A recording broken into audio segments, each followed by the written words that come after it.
meets truth. If this story touched your heart, leave your like, subscribe, and tell us in the comments where you're listening from. And if you felt it was really worth it, hit the super thanks button. Your gesture makes all the difference and helps us keep bringing you stories like this. The night in Manhattan had that heavy silence that only big cities know.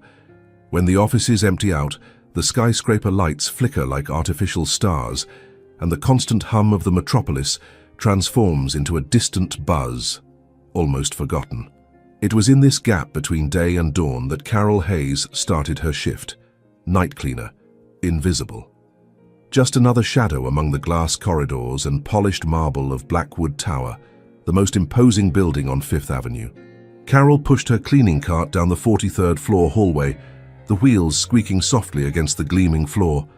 The smell of lavender disinfectant mixed with the metallic scent of air conditioning filled her lungs.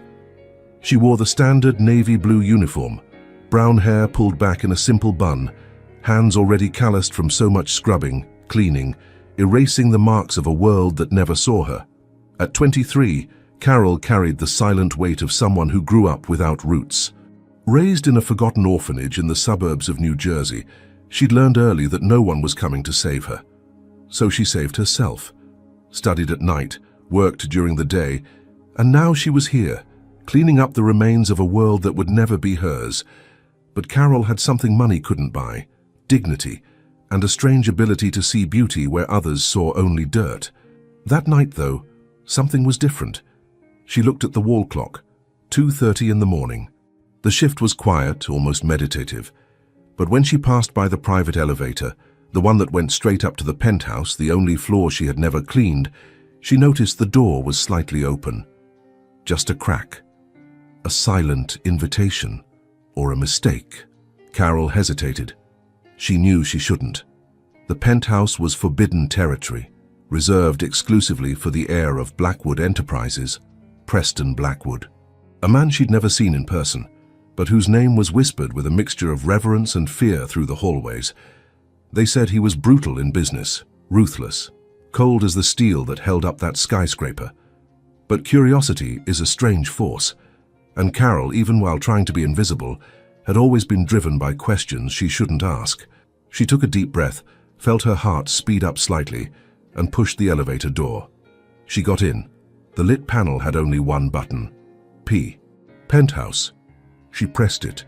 The doors closed with a mechanical whisper, and the cabin began to rise, fast, smooth, as if being pulled by invisible threads toward the sky.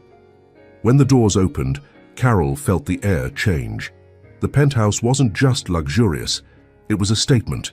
Mirrored black marble floors, glass walls offering a 360-degree view of Manhattan, the entire city pulsing below like a living organism, illuminated, sleepless. Minimalist Italian leather furniture. A fireplace burning even in summer, crackling softly. The smell of burning wood mixed with something more subtle, expensive whiskey and a masculine fragrance, woody, intense, unsettling. Carol took a few steps, the sound of her rubber boots muffled by the Persian rug. She held the cleaning cloth in her hands like it was a shield. She looked around, fascinated and frightened at the same time. This place felt like a fortress, a kingdom isolated from the world. And then she saw him. He was standing with his back turned, facing the glass wall, hands in the pockets of perfectly tailored dress pants. White shirt, sleeves rolled up to his elbows, revealing strong, defined forearms. Slightly messy black hair, as if he'd run his hands through it several times. Broad shoulders, upright posture, silent. Watching the city like a predator watches its territory. Carol froze. She wanted to back away, but it was too late. Without turning around, he spoke. His voice was deep, controlled, but loaded with something she couldn't immediately identify. "Do you always clean with this much dedication? Or is it only when someone's watching?" Carol's heart raced. She swallowed hard, trying to find the words. He still hadn't turned around. He just remained there, motionless, as if he knew exactly the effect he caused. I'm sorry, Mr. Blackwood. I thought the floor was empty. I shouldn't be here." He finally turned around, and when his eyes met hers, Carol felt the ground shift. Preston Blackwood was devastatingly handsome, but not in a conventional way. There was something dangerous about his beauty. Sharp jawline, full lips that never seemed to smile completely, dark grey eyes that pierced like sharp blades. But it wasn't just that. It was the intensity, the way he watched her. Not with contempt, not with indifference. It was as if he were trying to solve a puzzle, as if, somehow inexplicably, he saw her. And that terrified her. "You don't need to apologize," he said, taking a step toward her. "But you don't need to lie either." Carol frowned, confused. "Lie? You didn't come in here by mistake." He tilted his head slightly, eyes fixed on hers. "You came in because you wanted to see, because something inside you is too curious to follow rules." She felt the blush rise to her cheeks. How could he know that? They'd never spoken before, never even crossed glances in the hallways. And yet he seemed to know her better than she knew herself.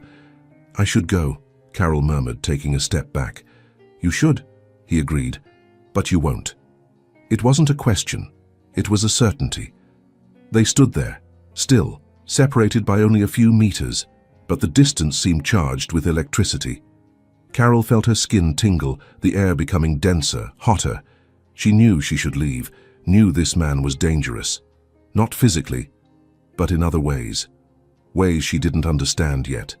Preston walked slowly to a side table and poured 2 glasses of whiskey. He held one out to her. "Drink with me."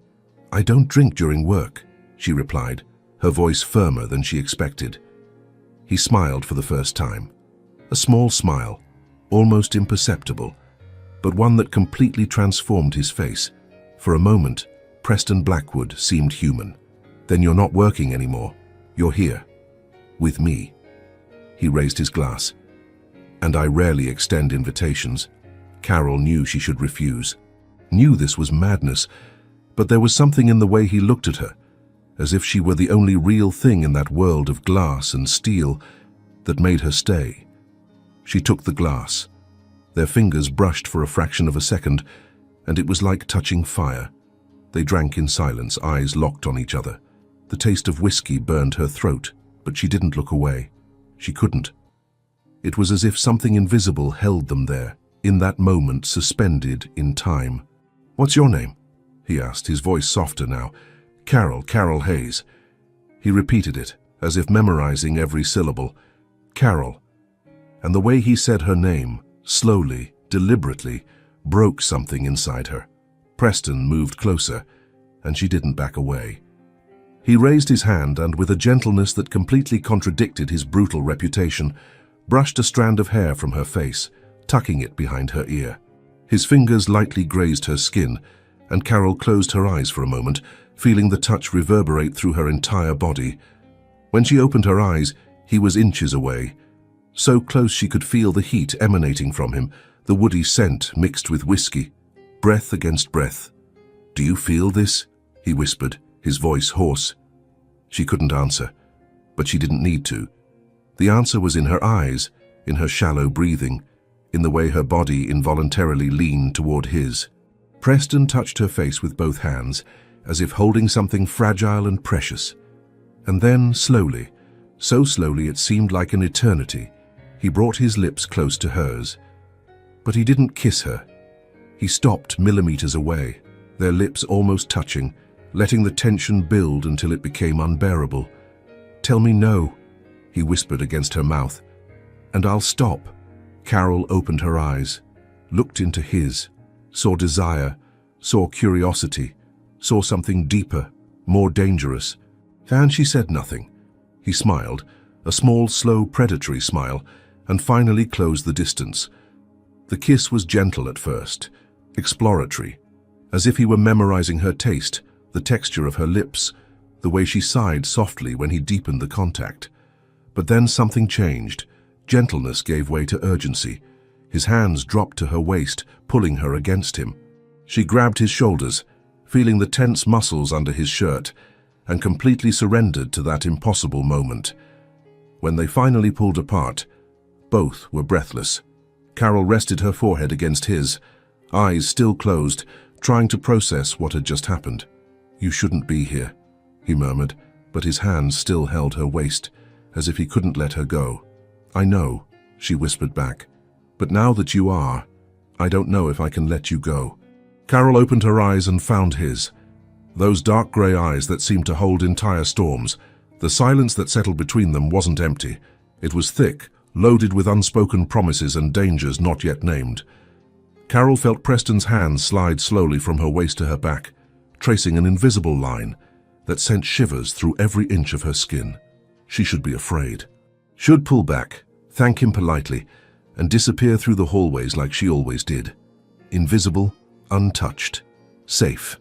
But safety was never what she truly wanted. Survival, yes. But desire? That was uncharted territory. Preston tilted his head, studying her with that unsettling intensity that seemed to pierce right through her. His dark grey eyes gleamed in the soft firelight, and Carol noticed something she hadn't before. There was loneliness in that gaze. A deep, ancient loneliness, hidden beneath layers of control and power. "You're trembling," he murmured, his voice low and rough. Carol hadn't even realized. Her hands were slightly shaky, and she hid them behind her back, embarrassed. "I'm not used to this." "To what?" Preston asked, pulling back just enough to face her directly, but without letting go completely. One of his hands still rested on the curve of her waist, warm and firm. "To someone touching you? Or to someone really seeing you?" The question disarmed her. Carol opened her mouth to respond, but the words got lost somewhere between fear and honesty. "Both," she finally admitted, her voice barely a whisper. Something changed in his face. The hardness softened. He raised his free hand and touched her face again, his thumb sliding slowly along the line of her jaw, down to her chin, as if drawing a map of territory he wanted to explore carefully. "Then I need to be careful with you," he said, more to himself than to her. Carol felt her heart race. There was something in the way he spoke, a mixture of desire and reverence, that made her feel simultaneously exposed and protected. Preston took a step back and extended his hand. "Come with me." She looked at his hand, then at his face. She knew that if she accepted that invitation, she'd be crossing a line from which there'd be no return. But something stronger than fear, maybe curiosity, maybe the mirrored loneliness she recognized in him, made her place her hand in his. His fingers closed around hers, firm and secure, and he guided her through the penthouse. They passed the minimalist living room, down the hallway with dark walls decorated with contemporary art, until they reached a bedroom that looked more like a work of architecture than a space for sleeping. The bed was enormous, covered in dark grey sheets that seemed too expensive to be touched. The walls were glass, once again offering that impossible view of Manhattan, now silent and asleep under the crescent moon. The city looked like an ocean of lights, and they were floating above it, isolated from the world. Carol stopped at the bedroom entrance, the weight of reality beginning to press on her chest. She'd never done this before, never allowed anyone to see her this way. She'd grown up in a world where vulnerability was synonymous with danger, where opening up meant getting hurt. Preston noticed her hesitation immediately. He released her hand, but didn't move away. Instead, he stood before her, waiting, not pressing, just present. "You can leave at any time," he said, his voice serious and controlled. "I won't stop you, and I won't judge you."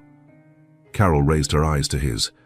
There was sincerity there, and something more. He seemed to be fighting against his own desire, keeping himself in control for her sake. "I don't want to leave," she admitted, her voice coming out firmer than expected. He took a step forward. "Then tell me what you want." It was a simple question, but the answer was complex, woven through years of repression, self-imposed invisibility, never allowing anyone to get close enough to hurt her. "I want to feel alive," Carol whispered. And in saying it out loud, she realized it was the purest truth she'd ever told anyone. Preston closed his eyes for a moment, as if absorbing those words, allowing them to pass through him. When he opened them again, there was a different determination there, not brutal, not domineering, but deeply attentive. He approached slowly, giving her time to back away if she wanted. But she didn't back away. When he was inches away, he raised both hands and framed her face, tilting it slightly upward, forcing her to meet his eyes. "I'm going to make you feel alive," he promised, his voice rough and low. "But in my way." Slowly. Completely. Do you understand? She nodded, unable to form words. The first kiss was gentle, almost reverent. His lips touched hers with a delicacy that completely contradicted the intensity of his gaze. He kissed her as if he had all the time in the world, as if there was nothing more important in the universe than that moment. Carol felt her legs weaken. She grabbed his shoulders to steady herself, and he pulled her closer, his hands sliding from her cheeks to her neck, then to her shoulders, slowly down her back. When the kiss deepened, she felt something crumble inside her. All the barriers she'd carefully built over the years began to crack, and for the first time, she allowed someone to break through them. Preston gently guided her to the bed, his hands never stopping touching her, on her face, her arms, her waist, as if he needed the constant connection to be sure she was there, real, present. He knelt before her, his eyes level with hers, and began to slowly unbutton the navy blue uniform she wore. Each button was undone with deliberate care, his fingers lightly grazing her skin with each movement. Carol felt her heart beating so hard she was sure he could hear it. "Breathe," he murmured, noticing the tension in her body. She obeyed, breathing in deeply, and felt the air burn as it entered her lungs. When the uniform finally fell from her shoulders, Preston paused. His eyes traveled over her body, not with raw lust, but with something deeper. Admiration, curiosity, desire, yes, but wrapped in something that seemed almost reverent. "You're beautiful," he said, and it didn't sound like an empty compliment. It sounded like a statement of fact. Carol felt her cheeks warm. No one had ever called her beautiful before. No one had ever looked at her that way. She raised her hands and hesitantly began to unbutton his shirt. Her fingers trembled slightly, but he remained still, letting her explore at her own pace. When the shirt finally fell, revealing a defined and strong torso she couldn't help but touch, she ran her hands over his shoulders, slowly down his chest, feeling the warmth of his skin, the accelerated heartbeat under her palms. He gently held her wrists and brought them to his lips, kissing each one slowly. "You're afraid?" he observed. "Yes." "Of me?" "Of myself," she admitted. Preston released her wrists and framed her face again. "Don't be. I've got you." And then he kissed her again, and this time there was no hesitation. The urgency returned, but not aggressively. It was a shared urgency, a mutual need for connection, to be seen, to be real to each other. They lay down together, bodies intertwined, exploring each touch, each sigh, each tremor. Preston moved with an almost painful attention, watching each of her reactions, adjusting, making sure she was present, that she wanted this. And when they finally joined, Carol felt something inside her break and rebuild simultaneously. There was pain, a brief, sharp pain that was soon replaced by another sensation. Not just physical pleasure, but something deeper, connection, belonging. Preston stopped immediately when he felt the tension in her body. "Carol," he whispered, his eyes wide with understanding. "You've never—" She shook her head, unable to speak. He closed his eyes, breathing deeply, and Carol saw something change in him. The urgency disappeared completely, replaced by a devastating tenderness. "Why didn't you tell me?" he asked, his voice heavy with something she couldn't identify. "Guilt? Protection? Both?"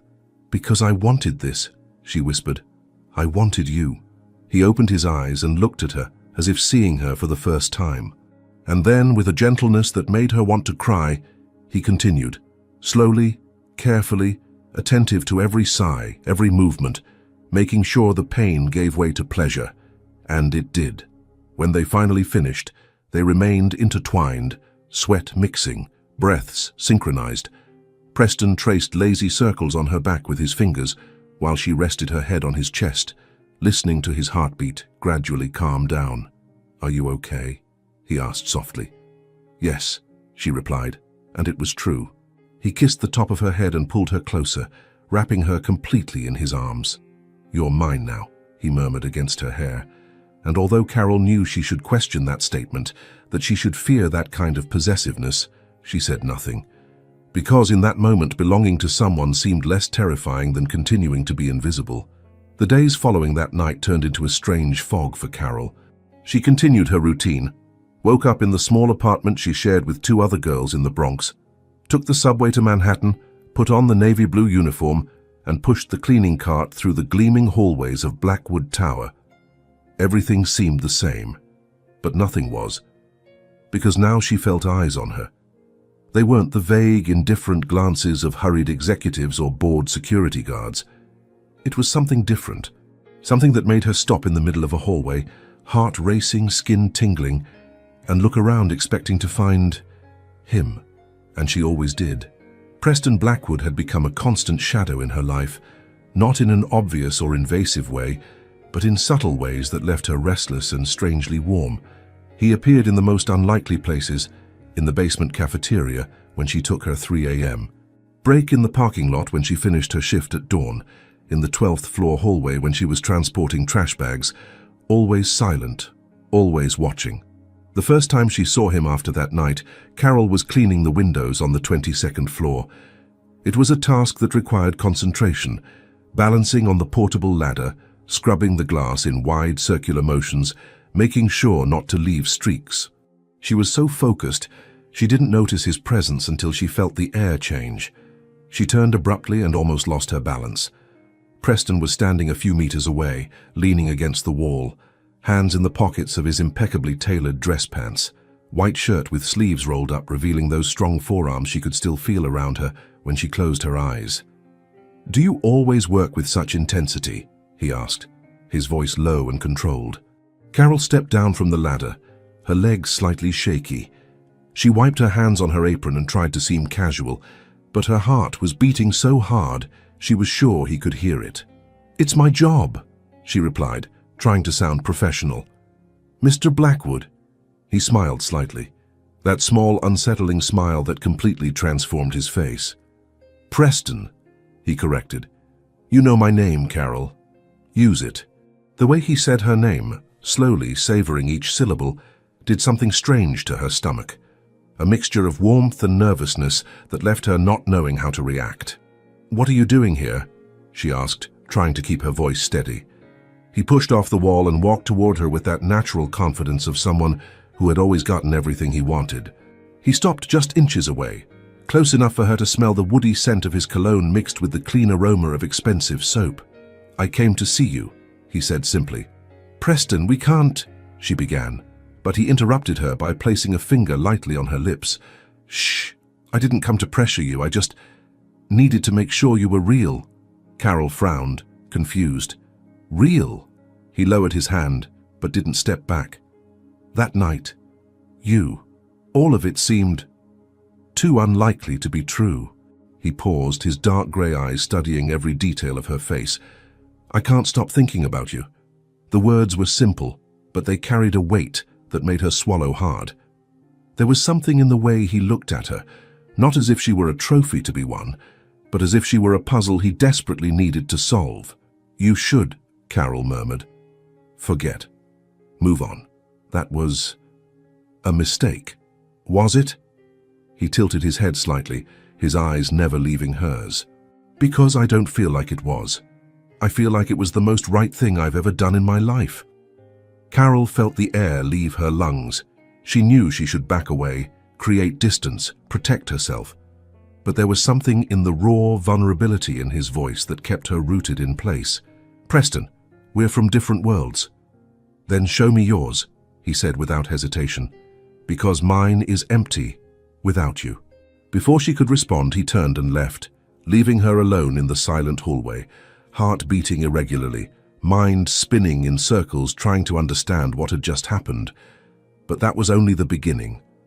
In the following days, Preston became a constant presence, not invasive but undeniable.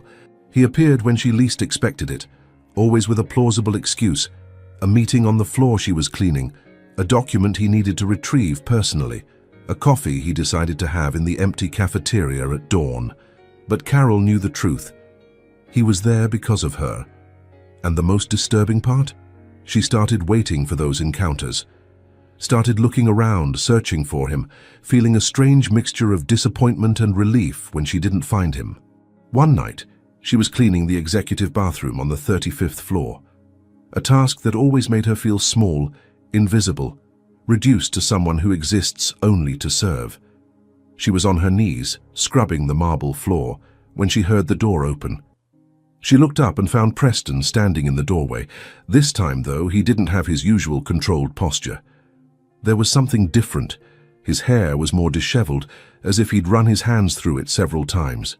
His tie was loose, and his eyes, and those dark grey eyes she was beginning to know so well, were loaded with something that seemed dangerously close to desperation.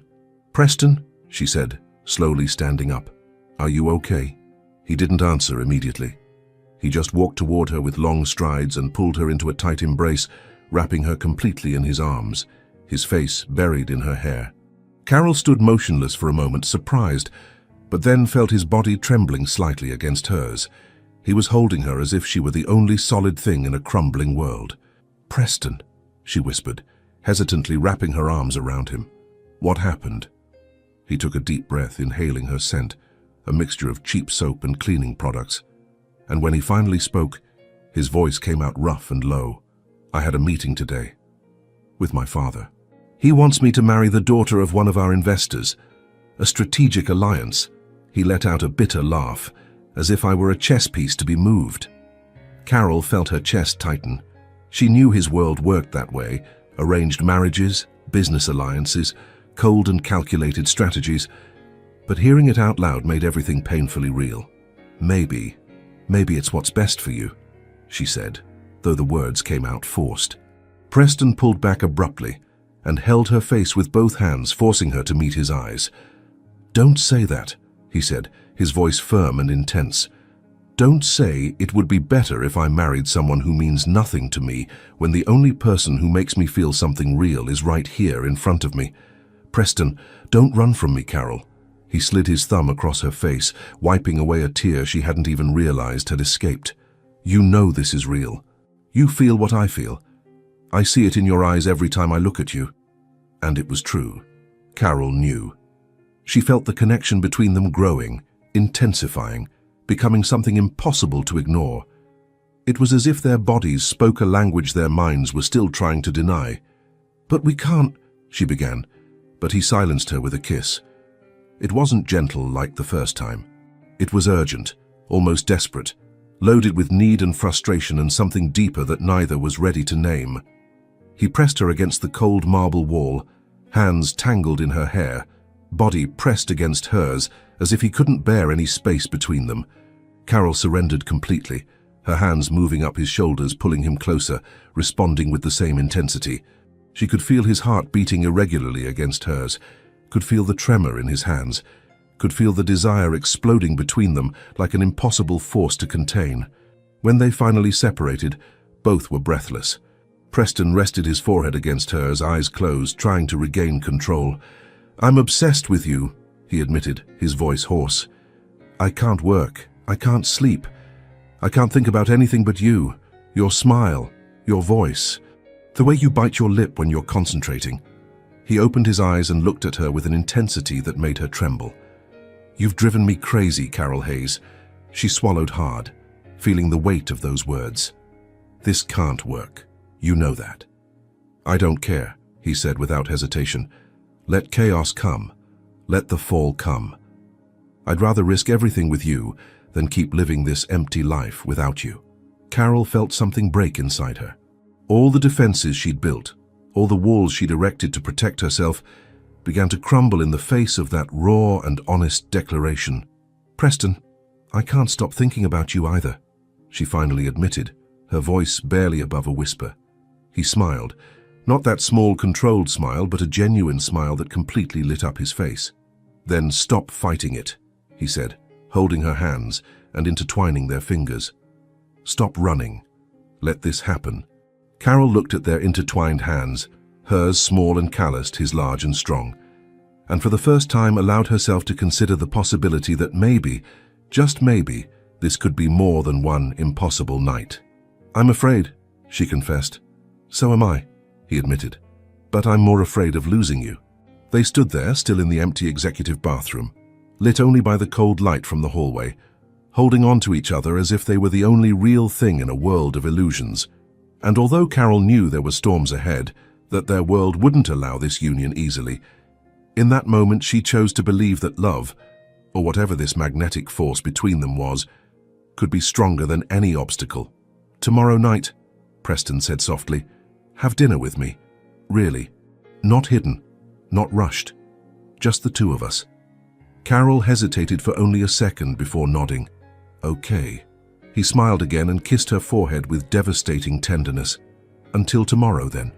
And when he left, Carol remained there, heart racing, lips still tingling with the taste of him, knowing she had just crossed a line from which there would be no return. But this time she didn't want to go back. The dinner never happened. The next night, when Carol was supposed to meet Preston, she received a message from him cancelling. Brief, without detailed explanations. Something urgent came up. "I'm sorry. I'll explain soon." The words were cold, distant, so different from the man who had held her against the bathroom wall and confessed to being obsessed with her. Carol tried not to let disappointment consume her. After all, she knew his world. Last-minute meetings, corporate emergencies, obligations she would never fully understand.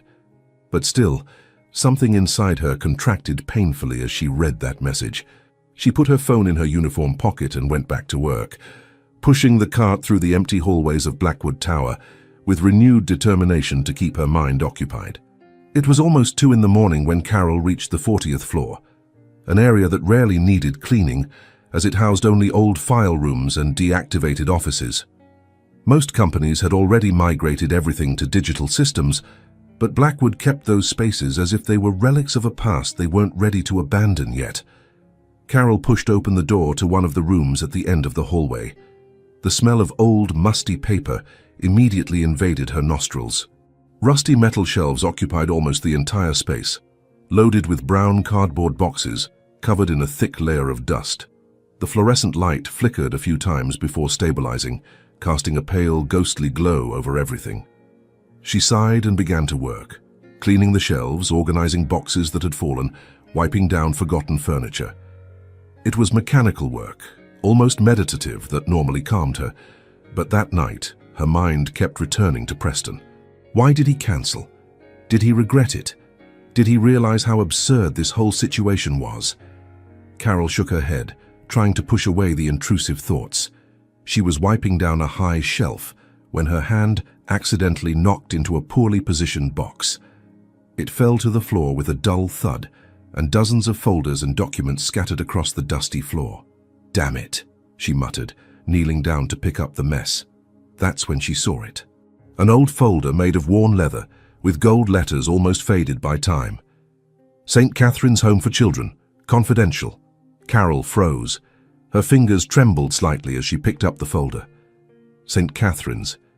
She knew that name, knew it intimately. It was the orphanage where she'd grown up, a cold institutional place in the suburbs of New Jersey where children were just numbers, records on administrative spreadsheets. With her heart racing, she opened the folder. What she found inside made her blood run cold. Documents, dozens of them. Medical reports, transfer records, authorization forms signed by names she didn't recognize. But they weren't common adoption or foster care records. They were something else. Project Aurora, experimental phase. Subject 47. Transferred to secondary facility. Authorization for psychological testing on minors in state custody. Funding approved by the Blackwood Foundation. Carol felt nausea rise in her throat. Her hands were shaking so much she almost dropped the papers again. She kept flipping through, each page revealing horrors greater than the last. Old black and white photographs showed children lined up, all wearing identical uniforms, empty gazes fixed on the camera. There were tables with names, ages, and next to each one, codes, identification numbers, as if they were experiments, not people. And then she saw it.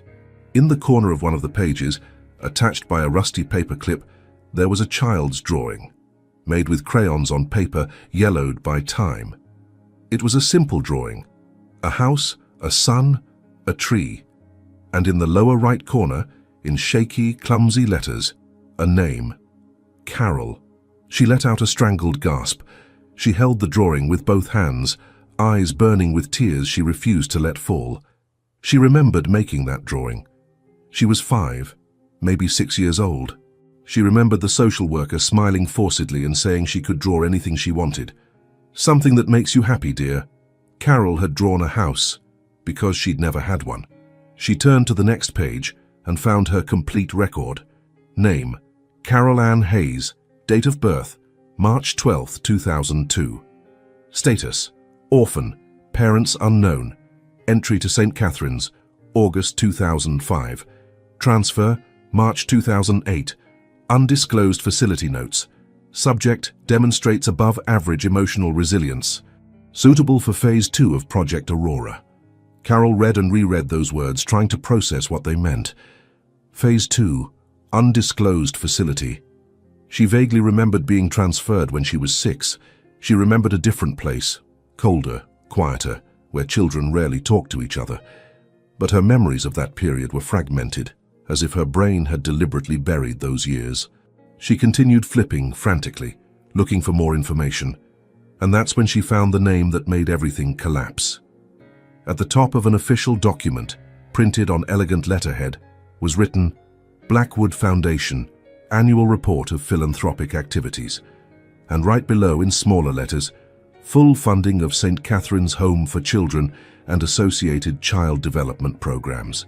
Signed by Harrison Blackwood, Preston's father. Carol felt the ground shift beneath her. The walls of the small archive seemed to close in, suffocating her. She dropped the papers and brought her hands to her face, trying to breathe, but the air seemed insufficient. The Blackwood family had funded the orphanage. Not just that, they had used the children for some kind of experiment. And she was one of them. One of the children used, tested, transferred without a trace. "No, no, no," she whispered to herself, shaking her head. That's when she heard the door open behind her. Carol turned abruptly, still kneeling on the floor surrounded by scattered documents, and found Preston standing in the doorway. He was wearing the same clothes from the meeting, impeccable dark suit, perfectly adjusted tie, but there was something different about his face. Exhaustion, tension, and when his eyes landed on the papers around her, something that looked dangerously close to fear. "Carol," he began, taking a step forward. "Don't come closer," she said, her voice coming out firmer than expected, though she was trembling completely. Preston stopped immediately. His eyes scanned the documents on the floor, and she saw the exact moment he recognized what they were. The color drained from his face. "Did you know?" Carol asked, her voice breaking. "Did you know what your family did?" He ran his hand through his hair, clearly disturbed. "No, not like this. I knew my father funded orphanages, but I thought it was real philanthropy. They took me from there," Carol interrupted, holding up the child's drawing with trembling hands. "I was one of the children in the project that your family erased from the map." Preston took another step but stopped when he saw the way she instinctively recoiled. "Carol, please, let me explain." "Explain what?" She stood up abruptly, papers falling from her hands. "That your family used me as a guinea pig. That I wasn't a person, just a number on a spreadsheet. That everything I went through, all the pain, all the loneliness, was because someone decided that children like me were disposable." "No," Preston said firmly, approaching despite her warning. "You were never disposable. Never." "How can you say that?" Carol shouted, tears finally escaping. "Look at this. Look at what they did. Your family, your blood, built this empire on the backs of broken children." Preston was in front of her now, so close she could see the raw pain in his eyes. "I didn't know," he repeated, his voice hoarse. "I swear on everything I have, Carol. I didn't know. But now that I do," he paused, his jaw tensing, "I'm going to destroy all of it. Every part of this disgusting legacy my father built." Carol shook her head, more tears streaming down her face. "You don't understand. I should hate you. I should hate you for everything your family represents, but—" Her voice failed, and she covered her face with her hands. "But every time you touch me, I forget who I am. I forget where I came from. And that terrifies me." Preston gently framed her face with his hands, forcing her to meet his eyes. "Then hate me," he said quietly. "Scream at me, hit me. Do whatever you need to do. But don't pull away. Please, don't pull away from me." Carol held his wrists, but didn't push him away. She just stood there, caught between anger and desire, between the past that haunted her and the impossible present unfolding before her. "Why did it have to be you?" she whispered, her voice broken. "Of all the people in the world, why did it have to be you?"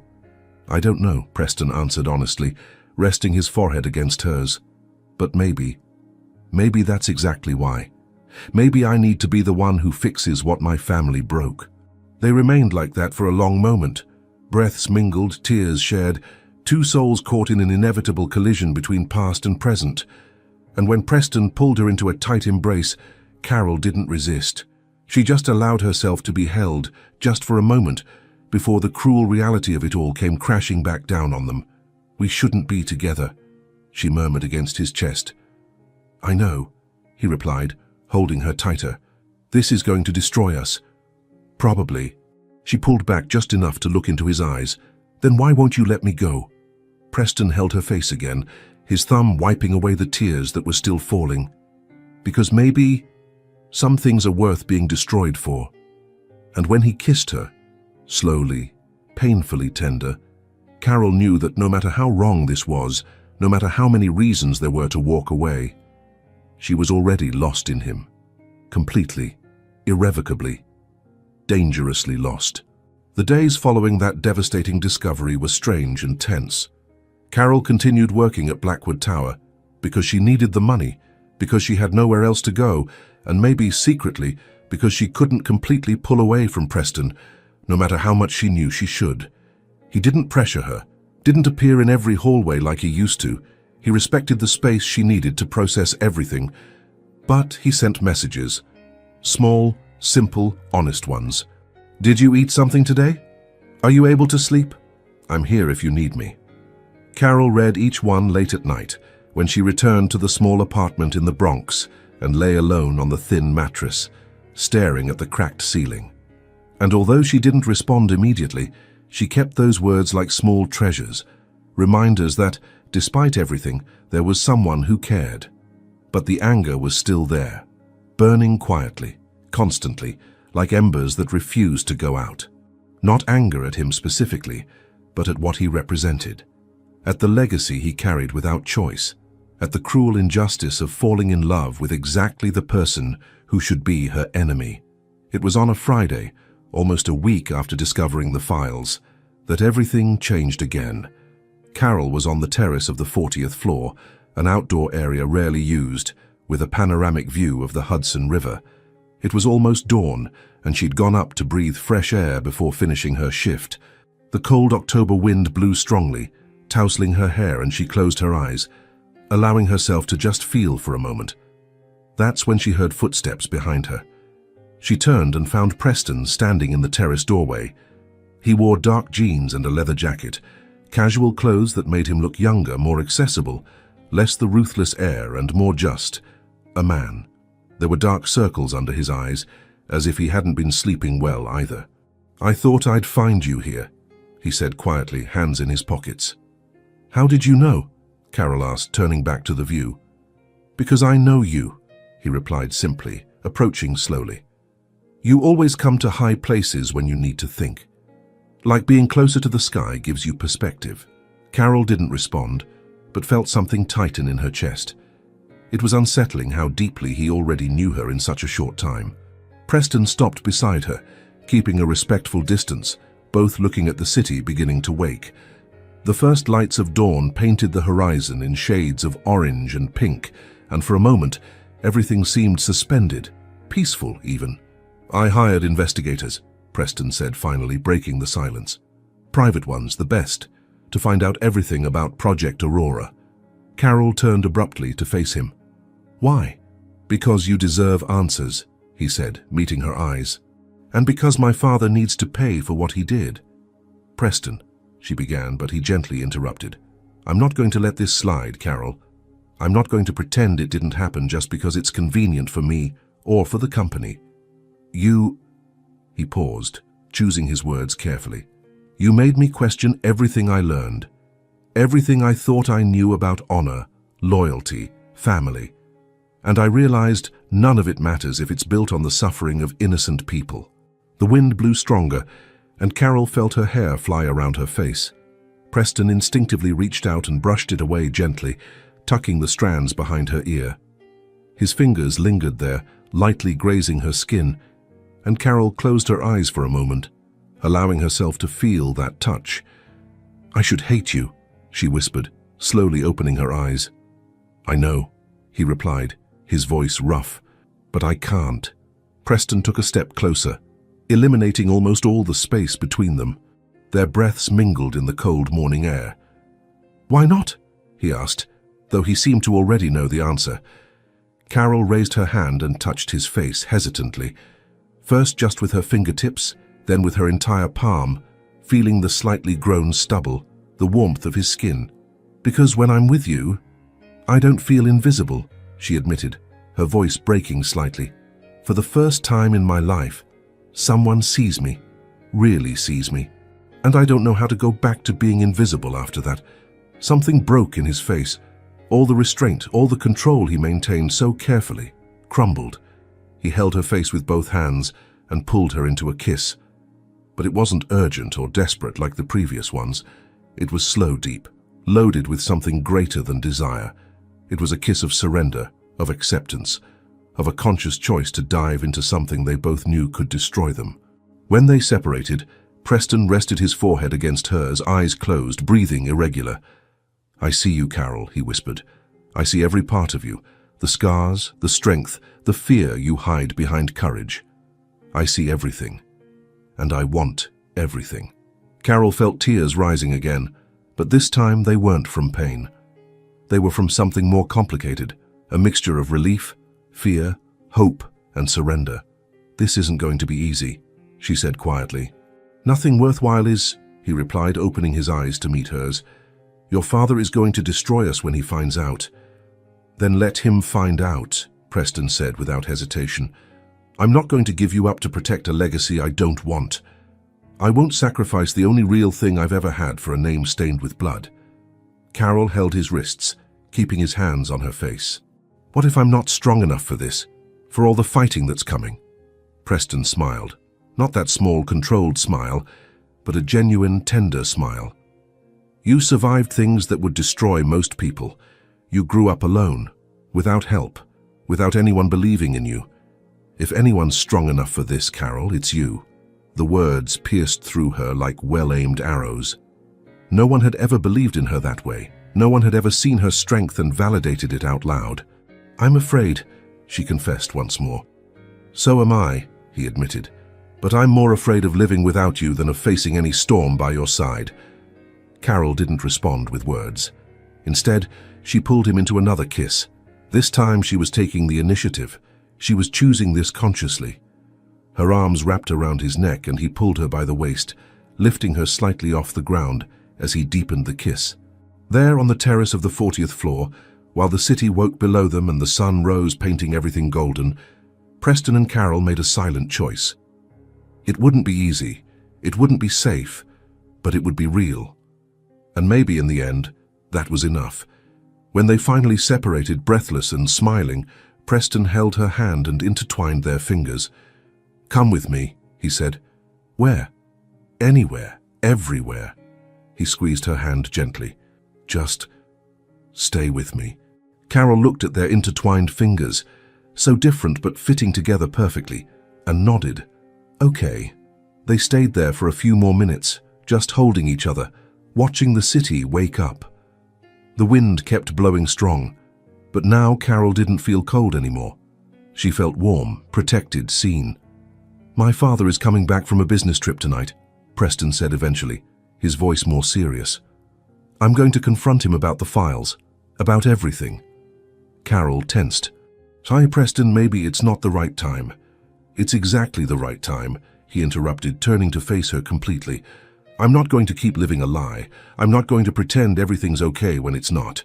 And I'm not going to hide you like you're something I'm ashamed of. I don't want to cause a war between you and your family." "You're not causing anything," he said firmly. "They caused it, decades ago. And it's time someone finally holds them accountable." Carol studied his face, the determination in his tense jaw, the fire in his dark grey eyes, the way he held her hand as if she were his anchor. "What if you lose everything?" she asked quietly. "The company, the name, the fortune, everything." Preston held her face again, forcing her to maintain eye contact. "Then I lose," he said simply. "But I'd rather lose everything and have you than keep everything and live empty." And in that moment, under the golden light of dawn, with the wind blowing around them and the city pulsing below, Carol finally allowed herself to believe that maybe love, or whatever this magnetic force between them was, could be stronger than the past, stronger than legacy, stronger than fear. "Together then," she whispered. Preston smiled and pulled her into one more kiss, gentle, promising, loaded with everything still to come. "Together," he echoed against her lips. And although neither knew exactly what the future held, in that moment they chose to face it side by side, whatever it might be. In the weeks following that dawn on the terrace, Preston and Carol created a world of their own, made of stolen moments, secret glances, and touches that spoke more than 1,000 words. It was a romance built in the shadows, in the empty spaces between day and night, where no one saw them, and nothing mattered beyond the two of them. Blackwood Tower became their secret refuge, a labyrinth of silent hallways, private elevators, and forgotten rooms where they could exist together without judgment, without the weight of the real world pressing on their shoulders. Preston learned Carol's routine by heart. He knew exactly where she'd be at every hour of the early morning. He knew the floors she cleaned, the times of her breaks, even the way she wrinkled her nose when she found a particularly stubborn stain. And she in turn began to notice his patterns, the nights he stayed late at the office, the way he ran his hand through his hair when he was stressed, the way his eyes searched for her even during important meetings. They communicated through silences, loaded with meaning. One night, Carol was cleaning the windows on the 19th floor when she felt his presence. She didn't need to turn around to know it was Preston. Her body already recognized the way the air changed when he entered a space. A subtle electricity, almost imperceptible, but unmistakable. She continued working, pretending not to notice, but a small smile played on her lips. "You're going to pretend you didn't see me?" His voice came low and amused, echoing through the empty hallway. "I'm working," Carol replied without looking back, wiping the cloth in circular motions on the glass. She heard him approach, slow, measured, deliberate steps, and then she felt his warmth at her back, so close she could feel his breath brushing the nape of her neck. "You always say that," Preston murmured, his hands gently resting on her waist. "But you never send me away." Carol closed her eyes for a moment, allowing herself to feel that touch before slowly turning to face him. He was wearing his shirt slightly open at the collar, tie loose, hair messy from a long day of work. But it was the look in his eyes that completely disarmed her, that mixture of desire, tenderness, and something deeper that neither dared to name yet. "You shouldn't be here," she whispered. But her hands were already instinctively moving up to his shoulders. "Probably not," he agreed, leaning in until their faces were inches apart. "But I can't stay away from you." And then he kissed her, slowly, savoring, as if they had all the time in the world, though both knew they didn't. The kiss started gentle, almost reverent, but soon deepened. His hands slid from her waist to her back, pulling her closer, while she intertwined her fingers in his hair, pulling him down. When they finally separated, both were breathless. "This is crazy," Carol whispered against his lips. "The best kind of crazy I've ever lived," he replied, kissing her forehead, then each cheek, then the corner of her mouth. In the following days, those encounters became more frequent, more intense, more necessary. Preston found her in the elevator at 3 in the morning. The doors would close, and for those brief seconds of ascent or descent, they existed in a world where nothing else mattered. He pressed her against the elevator wall, hands tangled in her hair, lips exploring her neck while she held his shoulders, trying to contain the sighs that threatened to escape. "You drive me crazy," he murmured against her skin, his voice hoarse with contained desire. "Good," she replied, smiling against his lips. "Then we're even." Another night, Carol was organizing supplies in a small storage room on the 23rd floor when Preston entered silently, closing the door behind him with a soft click. She turned, her heart immediately racing. "You're going to make me lose my job," she said, but there was no real reproach in her voice, just that playful tone he'd learned to love. "Then I'll hire you for something else," he replied, approaching with that confident stride that always made her tremble slightly. "Oh, yeah? For what?" Preston stopped in front of her, so close she had to tilt her head back to maintain eye contact. "To be mine," he said simply, without beating around the bush. The air between them became dense, loaded with everything they felt and couldn't fully express in words. Carol grabbed the front of his shirt, pulling him down until their lips met.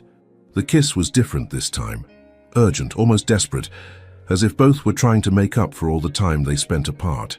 His hands descended down the side of her body, exploring every curve, while she slowly unbuttoned the first buttons of his shirt, feeling the warm skin under her palms. "Carol," he moaned softly when her lips descended down his neck, kissing, gently nibbling. She murmured against his skin, feeling the accelerated pulse under her lips. "Then if we don't stop now," he began, but his voice failed when she gently bit his earlobe. "Then don't stop," she whispered. Preston groaned again and pulled her abruptly, turning her and pressing her against the wall. His hands held her wrists above her head with just one hand, while the other slowly slid down the side of her body, leaving a trail of fire wherever it passed. "You don't know what you do to me," he murmured against her ear, his voice rough and low. "I spend all day thinking about you, about how you smile when you think no one's watching, about how your skin gets goosebumps when I touch you here." His fingers brushed her neck, and she shivered involuntarily. "And here," he descended to her collarbone, "and especially here." His hand rested on her waist, his thumb tracing slow circles that made her completely lose her breath. Carol pulled her wrists, and he released her immediately, always giving her the freedom to choose. She held his face with both hands and pulled him into a deep kiss, completely surrendering to that stolen moment. They didn't go beyond that night. They knew it was too risky there. But they remained together for long minutes, just touching, kissing, murmuring low words loaded with promises. Another encounter happened in an empty conference room on the 35th floor. It was almost dawn, and Carol had gone to clean the tables after an executive meeting that had ended late. Preston entered silently, locking the door behind him. She saw him in the reflection of the glass windows and smiled. "Are you following me, Mr. Blackwood?" "Always," he replied without hesitation, approaching from behind and wrapping her in his arms. Carol turned within the embrace, facing him. There was something different about him that night, a vulnerability he rarely showed. "What's wrong?" she asked quietly, touching his face. Preston closed his eyes, leaning into her touch. "I had another argument with my father today about you." Carol tensed. "Preston?" "He found out—" Preston interrupted, opening his eyes to meet hers.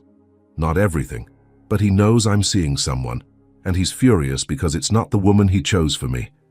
"Maybe he's right," Carol said quietly, though each word hurt. "Maybe I'm not the right person for you." Preston held her face firmly, forcing her to maintain eye contact. "You're the only right person for me," he said with intensity, "and I'm not going to let him decide who I can or can't love." The word hung in the air between them. Love. Neither had said it before, not directly. Carol felt tears threaten to escape. "Preston, I love you, Carol," he said, and there was no hesitation in his voice, only absolute certainty. "I don't know when it happened exactly.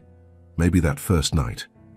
Maybe when you looked at me with those defiant eyes and refused to bow. Maybe it was over every stolen moment we spent together. But I love you completely, irrevocably." A tear rolled down her face, and he wiped it away with his thumb. "You don't have to say it back," he continued. "I just needed you to know. Because no matter what happens, I choose you. I'll always choose you." Carol couldn't speak. The words were stuck somewhere between fear and hope. So she did the only thing she could, pulled him into a kiss that said everything her voice couldn't. "I love you too. I choose you too. I'm afraid too, but I can't stop." They kissed slowly, deeply, as if sealing a silent promise. His hands slid down her back, pulling her impossibly closer. She held his face, memorizing every detail, the texture of his beard, the warmth of his skin, the taste of his lips. When they finally separated, Preston rested his forehead against hers, both breathing heavily. "Run away with me," he whispered. Carol opened her eyes, confused. "What?" "Run away with me. Today. Now." He pulled back just enough to face her completely. "Let's go somewhere where no one knows us, where we can just be the two of us, without last names, without pasts, without expectations." Carol wanted to say yes.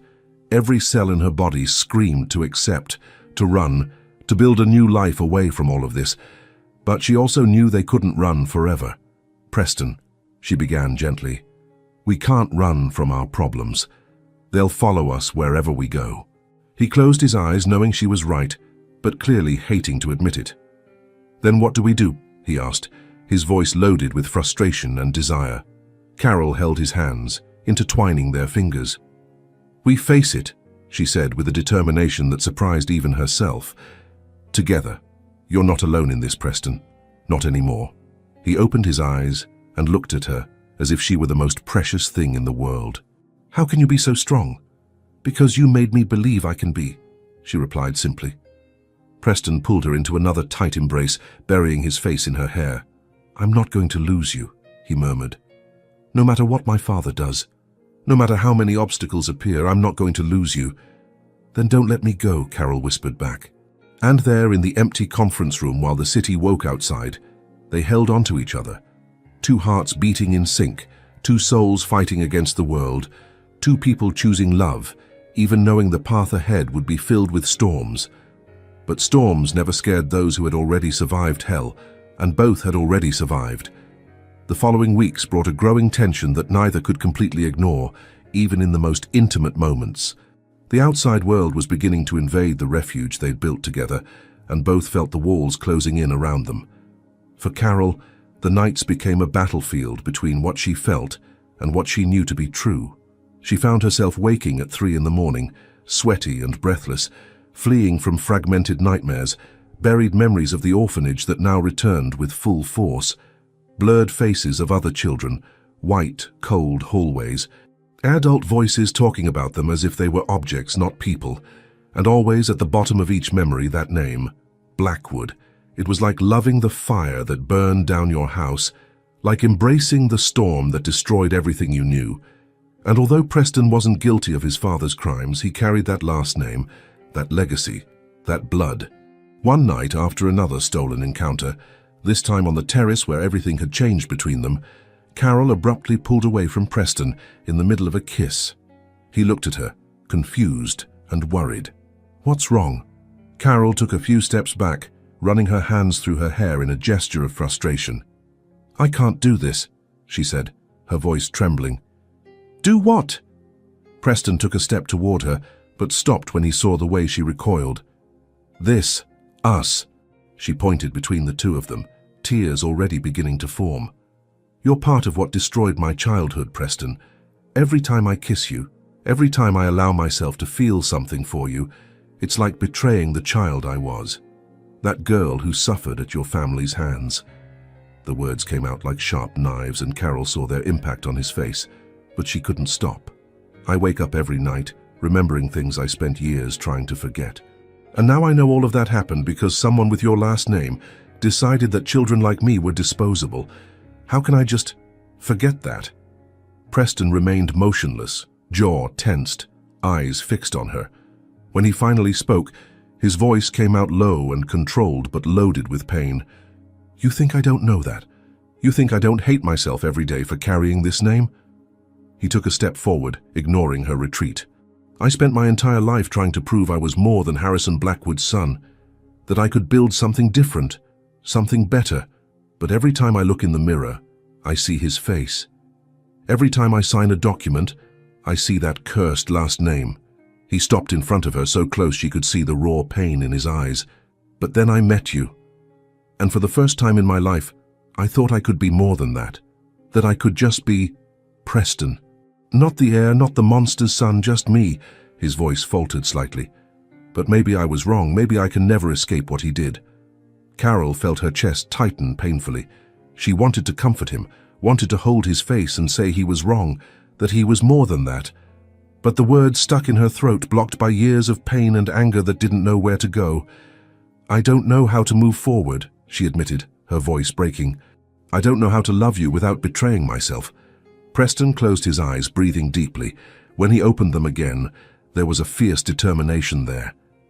"Then don't love me," he said, and the words shocked her. "If that's what you need to do to have peace, then don't love me. Hate me, blame me, do whatever's necessary." He took another step, completely eliminating the space between them, and held her face with both hands, not possessively, but with devastating gentleness. "But don't pull away," he whispered, his voice hoarse. "Hate me, blame me, make me pay for my father's sins. But don't disappear from my life, because I don't know how to exist without you anymore." A tear rolled down Carol's face, followed by another until she was crying openly. Years of pain, confusion, and impossible love pouring out all at once. "I don't hate you," she sobbed. "That's the problem. I should, but I can't. And that scares me more than anything." Preston pulled her into his arms, wrapping her completely, and she allowed herself to crumble there, safe, protected, seen. "I'm afraid too," he murmured against her hair. "Afraid of losing you. Afraid of not being enough. Afraid that my past will hurt you so much you won't be able to look at me anymore." They remained like that for long minutes, holding each other while the cold night wind blew around them. Two broken hearts trying to heal through the only thing they seemed to have: each other. Eventually, Carol pulled back just enough to look into his eyes. "I need time," she said quietly. "Not to decide if I want you. I already know I do. But to process all of this.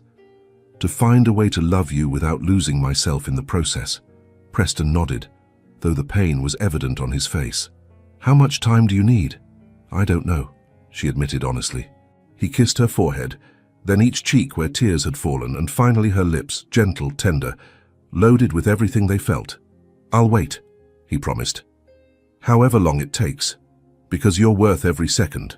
In the following days, Carol kept her distance, didn't respond to his messages immediately, avoided the places where she knew he'd be.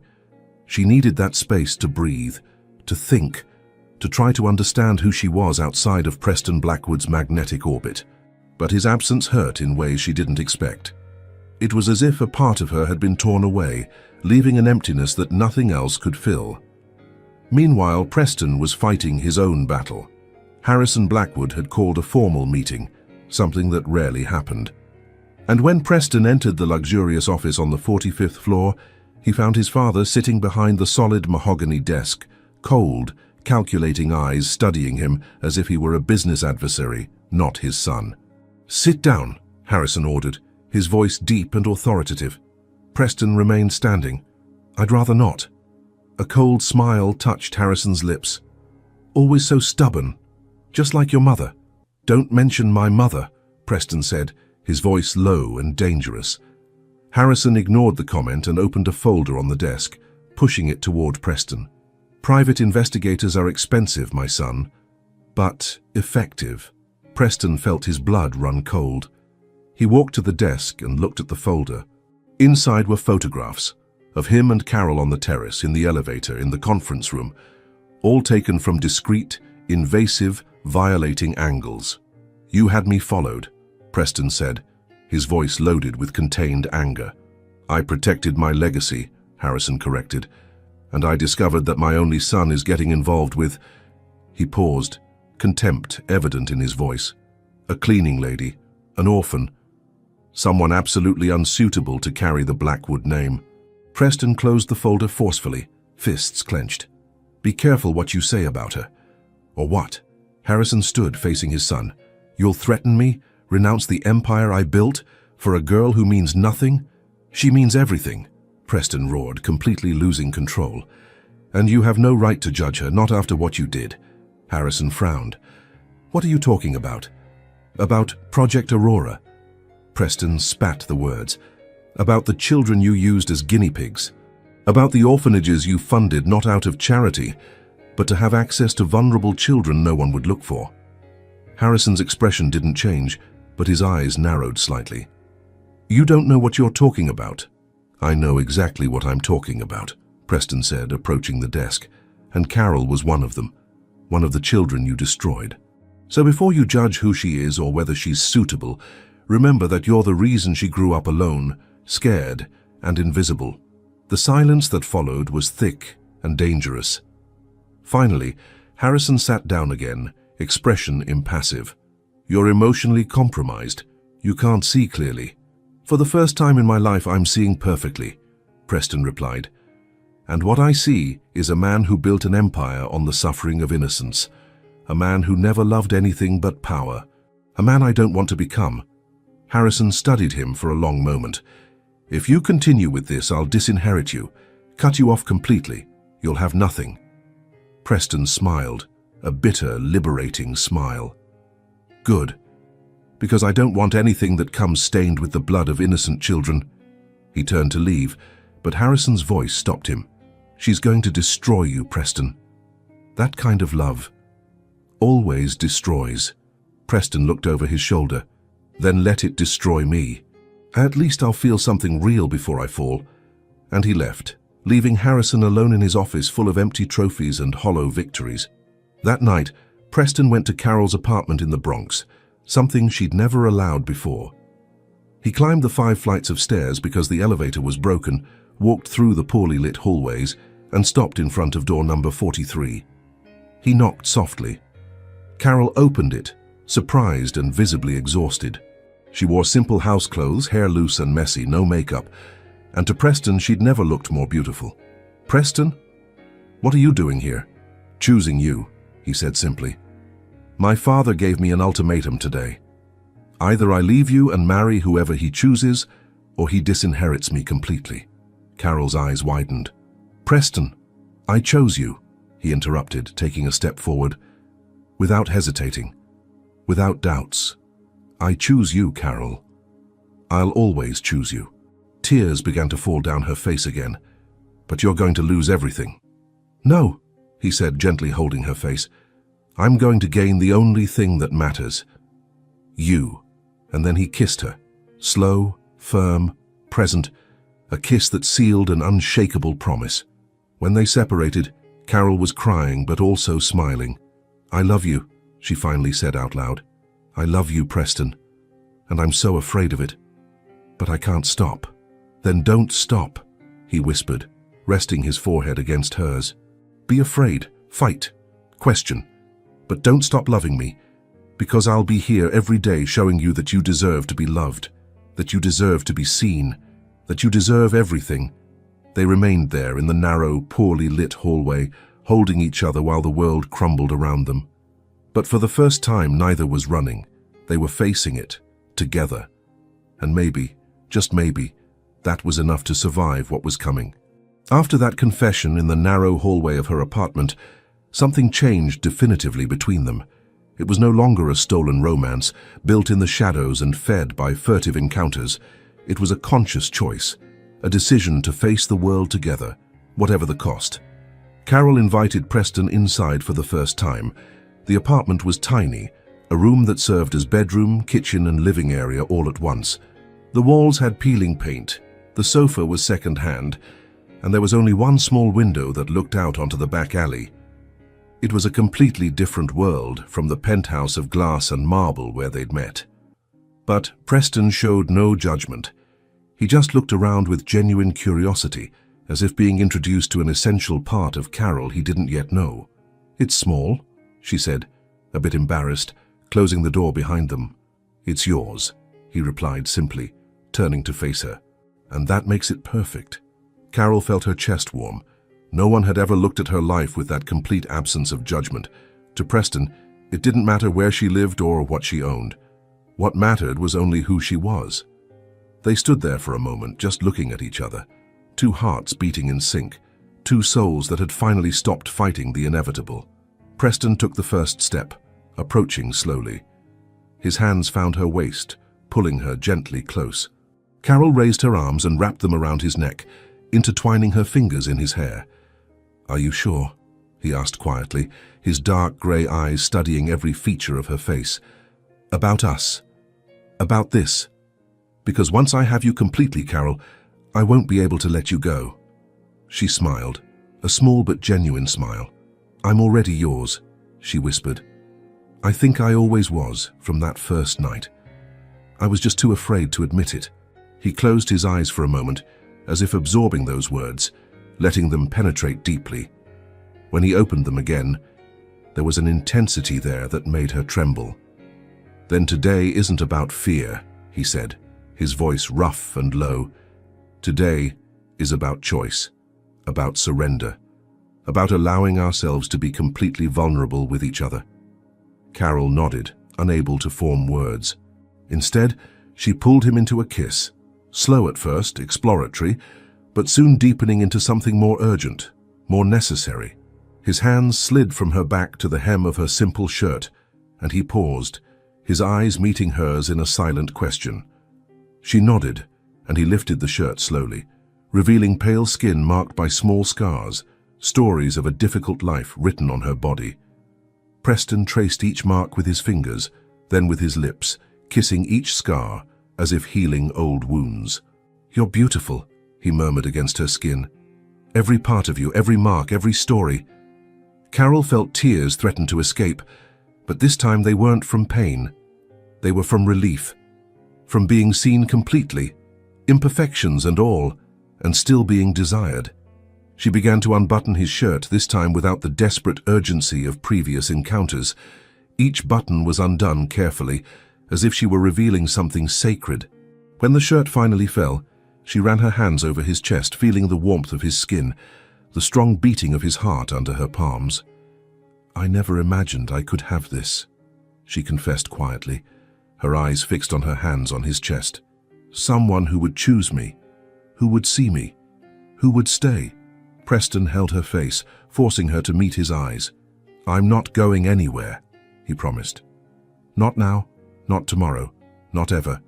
You're stuck with me, Carol Hayes." She smiled through tears and pulled him into another kiss. This one deeper, truer, loaded with everything they felt, and finally allowed themselves to express. They moved together toward the narrow bed in the corner of the room. Preston laid her down gently, as if she were something precious and fragile, though they both knew she was anything but fragile. Carol was made of survival, of strength forged in fire.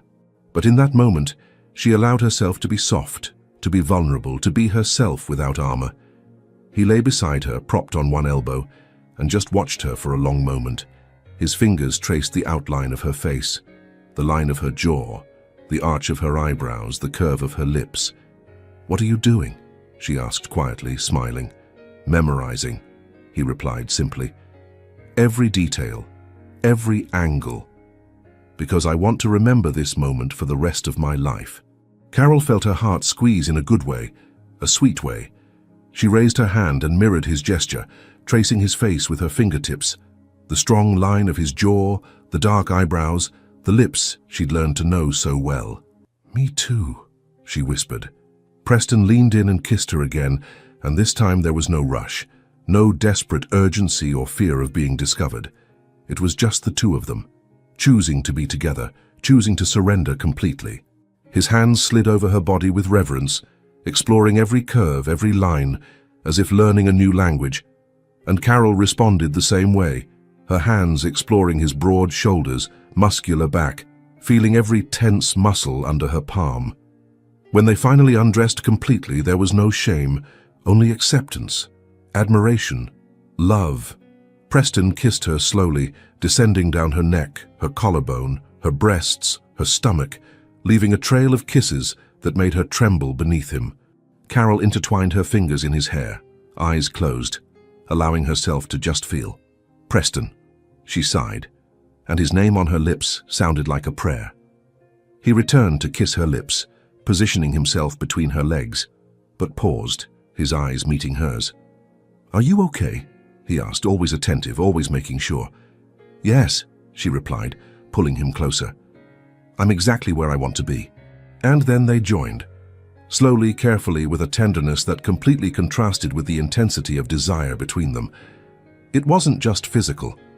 It was emotional, spiritual, a complete fusion of two souls that had finally found their place.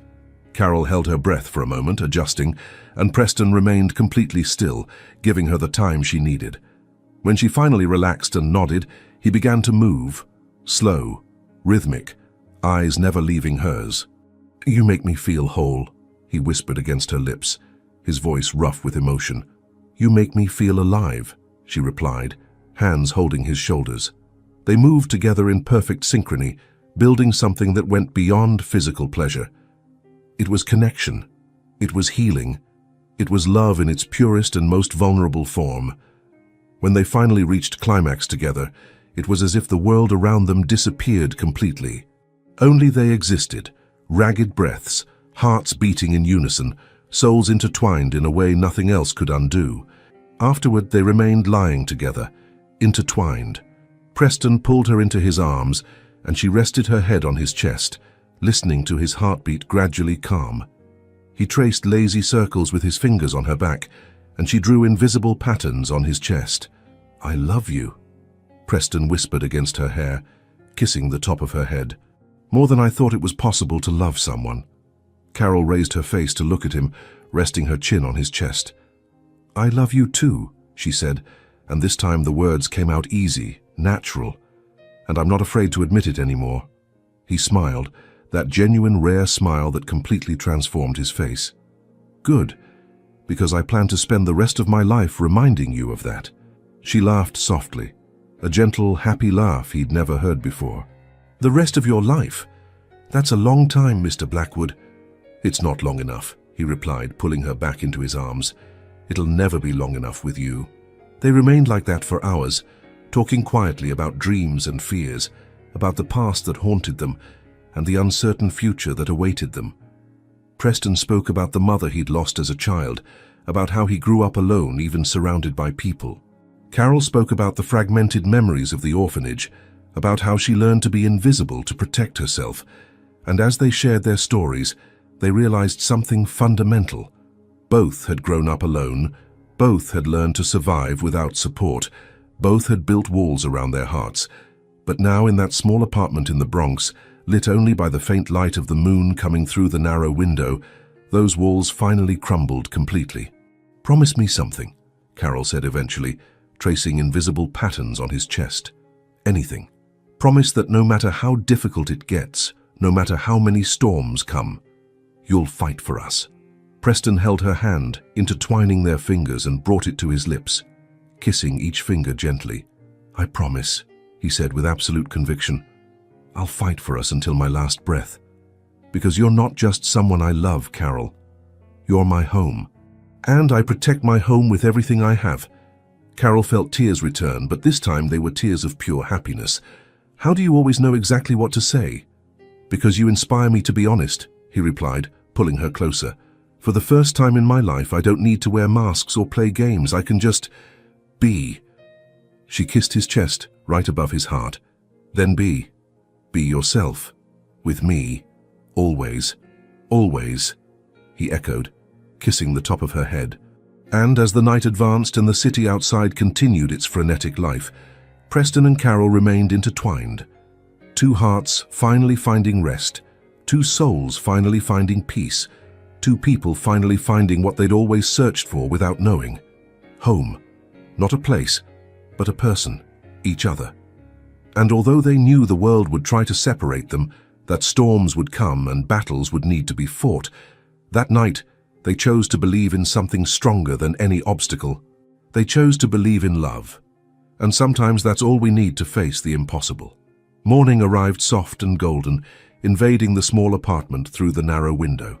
Carol woke first, still wrapped in Preston's arms, and for a moment allowed herself to just watch him sleeping. He looked different like this, younger, more vulnerable, free from the weight he constantly carried on his shoulders when awake. She lightly traced the line of his jaw with her fingers, and he woke slowly, a smile forming on his lips before he even fully opened his eyes. "Good morning," he murmured, his voice rough with sleep. "Good morning," she replied quietly. Preston pulled her closer, burying his face in her hair and inhaling deeply, as if wanting to memorize even her scent. "I could wake up like this every day for the rest of my life," he said against her hair.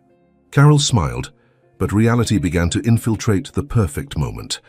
Outside, the world still existed, and with it, all the battles they would need to face. "Preston," she began hesitantly, "what are you going to do?" About your father. About everything. He pulled back just enough to face her, his dark grey eyes serious and determined. I'm going to destroy everything, he said simply. Every rotten part of this empire that was built on suffering. I'm going to expose every crime, every scheme, every lie. And I'm going to start with Project Aurora. Carol felt a chill run down her spine. Preston, you know what that means. You're not just going to lose your inheritance. You're going to completely destroy your family's name. You might even face legal consequences by association. I know, he replied without hesitation, and I don't care. Because if it protects you, if it protects all the other children who were used, I'll burn my entire name without thinking twice. Carol held his face with both hands. Are you absolutely sure? Because once you do this, there's no going back. Preston covered her hands with his, keeping them against his face. I've never been more sure of anything in my life. In the following hours, Preston made calls. Many calls.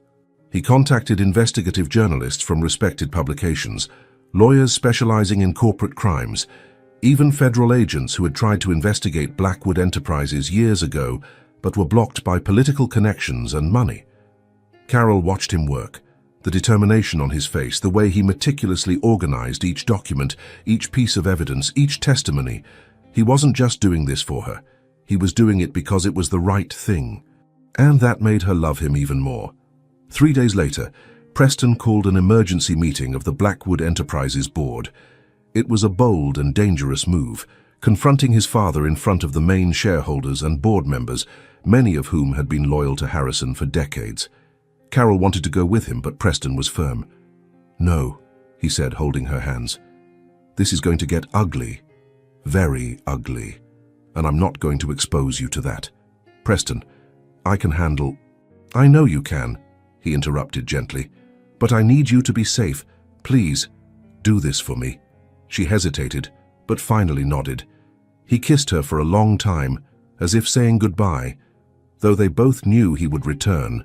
The meeting took place in the main conference room on the 45th floor, an imposing space with a mahogany table that occupied almost the entire room, surrounded by leather chairs and glass walls that offered an intimidating view of the city.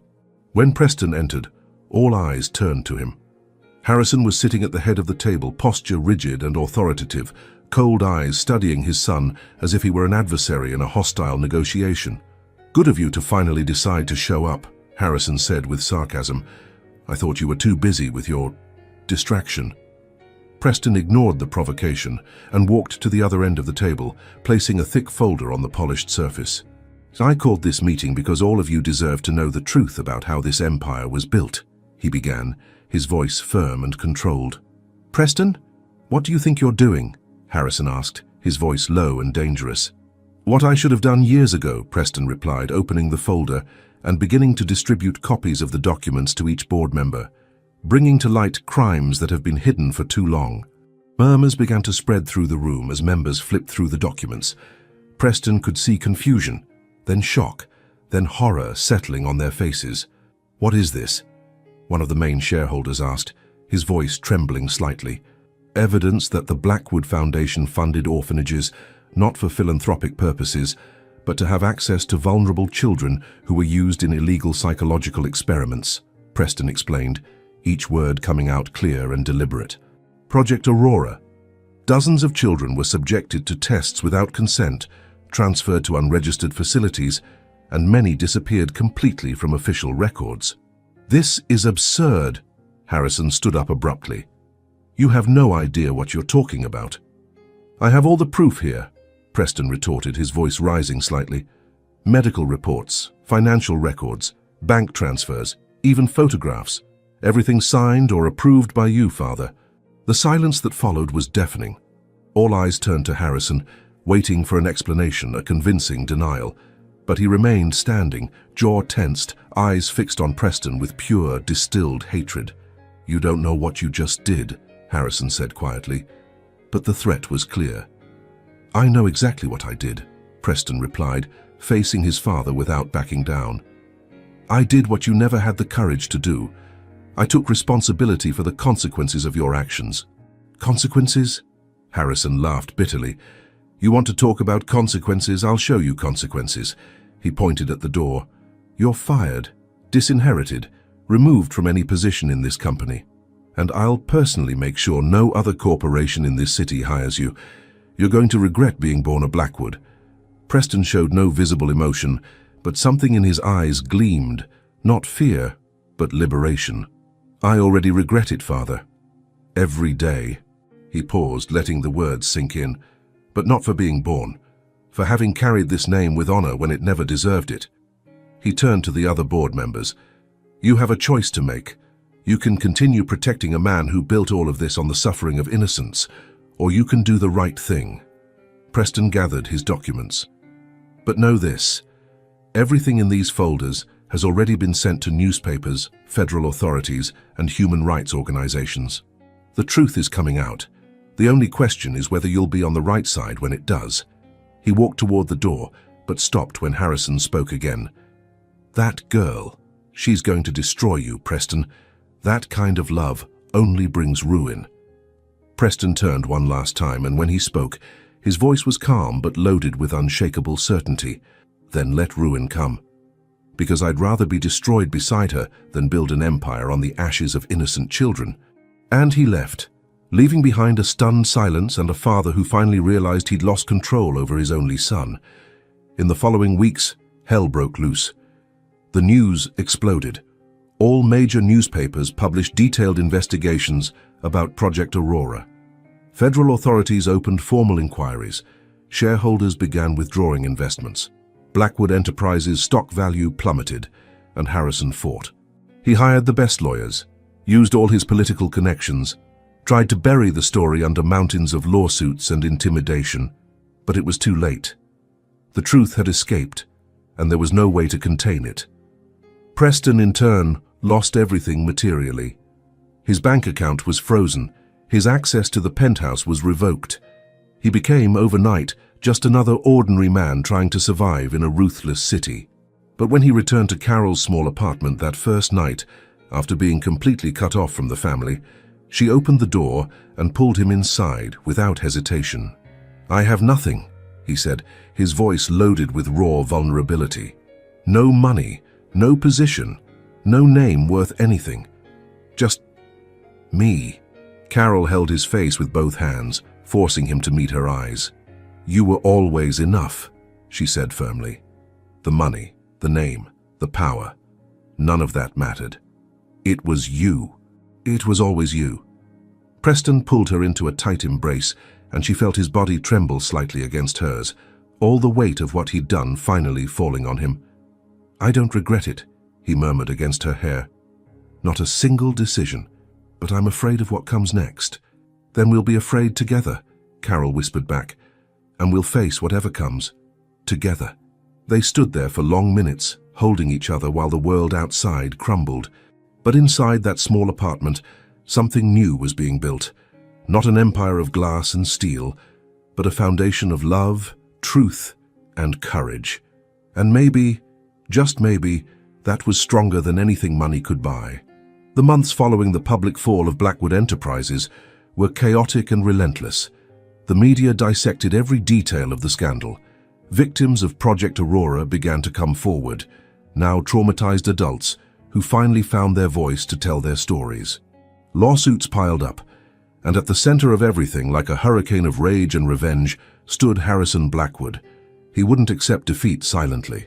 Preston and Carol had moved to an even smaller but safer apartment in a less well-known part of Brooklyn. Preston got a job at a small consulting firm, nothing compared to what he had before, but honest, clean. Carol continued working as a cleaner, but now with plans to go back to school. Together, they were building something new, something real. But Harrison's shadow hung over them constantly. It was a cold December night when everything came to a head. Preston received an unexpected message from an unknown number. "If you want to end this once and for all, come to the mansion, alone, tonight." He showed the message to Carol and immediately saw the fear in her eyes. "It's a trap," she said, holding the phone with trembling hands. "You can't go." "I have to," Preston replied calmly, though his heart was racing. "He'll never stop until we have this final confrontation, and I'd rather face him on his terms than wait for him to come to us. Then I'm going with you." "Carol, No, she interrupted firmly. You said we were a team, that we'd face everything together. So don't ask me to stay behind now, not when it matters most. Preston studied her face, the determination in her tensed jaw, the fire in her eyes that he'd learned to love. He knew there was no point in arguing. Okay, he finally agreed, but you stay behind me, always. Deal. They arrived at the old Blackwood mansion shortly after midnight. It was an imposing Gothic building on the outskirts of Manhattan, built generations ago and now surrounded by an aura of decay and secrets. The main gate was slightly open, a silent invitation, or an obvious trap. Preston held Carol's hand tightly as they walked along the stone path to the main entrance. The wind blew hard, carrying dry leaves and the smell of imminent rain. Distant thunder echoed in the dark sky. The door opened before they could knock. A large man, clearly a hired security guard, silently guided them through the dark, poorly lit hallways until they reached the main hall. And there stood Harrison Blackwood. He was standing in front of a lit fireplace, hands behind his back, watching the flames dance. He wore an impeccable suit, as always, but there was something different about him. He seemed smaller, older, defeated perhaps, but still dangerous. You came, Harrison said without turning, and you brought her. How predictable. You asked me to come, Preston replied, keeping Carol slightly behind him. So here I am. What do you want? Harrison finally turned, and Carol saw the pure hatred in his eyes when they landed on her. She ruined everything, he said simply, pointing at Carol. You had a bright future, power, influence, legacy, and you threw it all away for a worthless orphan. Careful, Preston warned, his voice low and dangerous. Harrison ignored the warning and took a few steps toward them. Do you know how many generations worked to build what we had? How many sacrifices were made? Sacrifices? Preston laughed bitterly. You call using innocent children as guinea pigs sacrifices? Destroying lives to feed your greed? I call it doing what was necessary, Harrison roared, losing his composure for the first time. You were always weak, Preston. Always felt too much. Just like your pathetic mother. Preston took a step forward, but Carol held his arm, keeping him in place. He's not worth it, she whispered. Ah, look at that, Harrison mocked. The whore giving advice to the fallen prince. Carol felt Preston tense completely beside her, about to lunge forward, but she stepped forward before he could. I'll tell you something, Mr. Blackwood, Carol said, her voice clear and firm. You can call me whatever you want. You can try to diminish me, humiliate me, make me feel small, but it won't work, because I know who I am. I'm a survivor. I'm someone who grew up with nothing and still found strength, and I have something you never had and never will. And what would that be? Harrison asked with contempt. True love, she replied simply. Someone who chose me not for what I can offer, but for who I am. And you? You're going to die alone, surrounded by money and power, but without anyone who really cares. The silence that followed was thick. Harrison looked at Carol as if seeing her truly for the first time, and something in his expression changed. Not regret, but perhaps recognition of a truth he'd denied his entire life. You don't understand what you've done, Harrison said finally, his voice lower. The empire is falling, stock prices plummeted, I'm being federally investigated, and all because of you two. No, Preston corrected. Because of you. Because of the choices you made. We just brought to light what you hid for decades. Harrison took a few more steps, and that's when Carol noticed. He wasn't just defeated, he was desperate, and desperate men were unpredictable. If I'm going down, Harrison said, his hand sliding to the inside pocket of his jacket, then I'm taking you with me. Everything happened in slow motion. Harrison pulled a gun. Preston pushed Carol aside forcefully. A shot echoed through the hall, deafening and final. Carol fell on the marble floor, the impact knocking the air from her lungs. When she looked up, she saw Preston fallen a few meters ahead, a red stain spreading on his white shirt.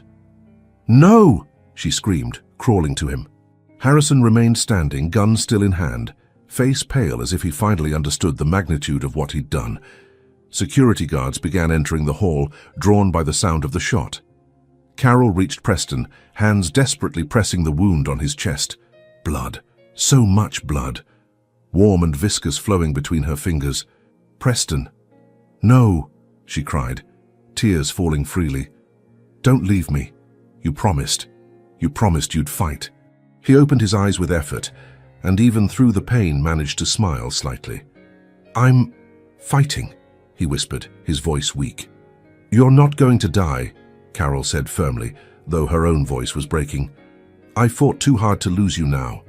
You hear me? You're not going to die. She looked around desperately. One of the guards was already calling an ambulance. Another had disarmed Harrison, who was now sitting in a chair, staring fixedly at his own hands stained with his son's blood. Carol, Preston whispered, and she turned all her attention back to him. Shh, don't talk. Save your energy. Need to say, he insisted, his hand trembling as he tried to reach her face. She held his hand, pressing it against her cheek. I love you, he said, each word costing immense effort. Always, always will love you. And I love you, she replied, kissing his palm. So you're going to survive because our story doesn't end like this. It doesn't end here. Sirens began to sound outside. Paramedics rushed in, gently moving Carol aside while they worked on Preston. She watched them, hands still covered with his blood, heart beating so hard it felt like it wanted to burst from her chest. Please, she whispered to no one in particular. Please, let him stay. The trip to the hospital was a blur. Carol accompanied the ambulance in a police car, answering questions mechanically while her mind was completely focused on Preston. He needs to survive. He needs to. The next few hours were the longest of her life. She walked the sterile hospital corridors, the smell of disinfectant burning her nostrils, nurses rushing past, low voices whispering around her, and she just waited and prayed and waited more. Finally, after what seemed like an eternity, a doctor came out of the operating room. Family of Preston Blackwood? Carol stood immediately, her legs almost giving out. I'm all he has. The doctor studied her for a moment, then nodded. He survived. The surgery was complicated, but we managed to remove the bullet. He lost a lot of blood, and the next few days will be critical, but he has good chances of complete recovery. Carol felt her knees weaken. A nurse gently held her, helping her sit. He's going to be okay? She asked, her voice barely above a whisper.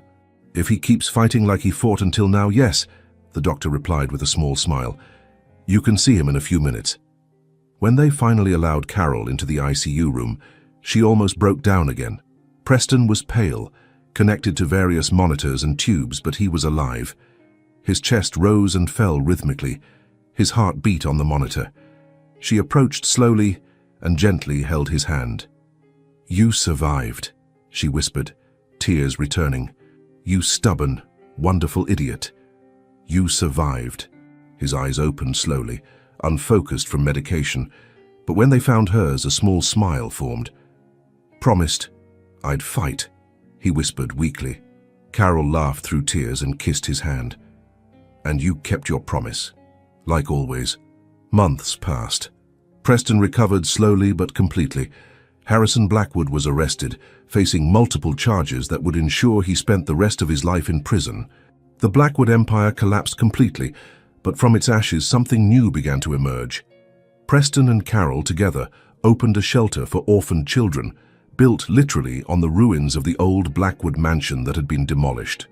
They called it Aurora House, not as a reminder of the terrible project, but as a symbol of a new beginning, a new dawn. It was a sunny spring afternoon when they stood side by side, watching children run through the newly built garden, their laughter filling the air in a way that place had never known. We did it, Carol said quietly, intertwining her fingers with Preston's. You did it, he corrected, squeezing her hand. You taught me that legacies aren't built with money or power. They're built with love, with right choices, with the courage to do what's right even when it's hard. Carol turned to face him, and he mirrored the movement. I don't want a last name, she said, echoing words he'd said months ago. I want a future by your side. Preston smiled, that genuine, complete smile she loved so much. Then we build that future, together, one day at a time. And then he pulled her into a kiss, tender, strong, definitive, A kiss that sealed not just their love, but also the promise that no matter how many storms came, they would face them side by side. Because true love isn't about perfection. It's about choice, about fighting, about staying. And they had chosen, fought, and stayed. Together, forever. In the end, Carol and Preston discovered that true empires aren't built with money or power, but with the courage to face the past and choose love, even when everything conspires against it. They proved that tainted legacies can be redeemed, that scars can transform into strength, and that two broken souls can heal together. What began as an impossible encounter between an invisible cleaning lady and a ruthless heir became proof that sometimes the greatest act of rebellion is simply to love without fear. Because in the end, it doesn't matter where we came from. What matters is who we choose to be. And they chose love, always. If this story touched your heart, leave your like, subscribe, and tell us in the comments where you're listening from. And if you felt it was really worth it, hit the super thanks button. Your gesture makes all the difference and helps us keep bringing you stories like this. Until the next story.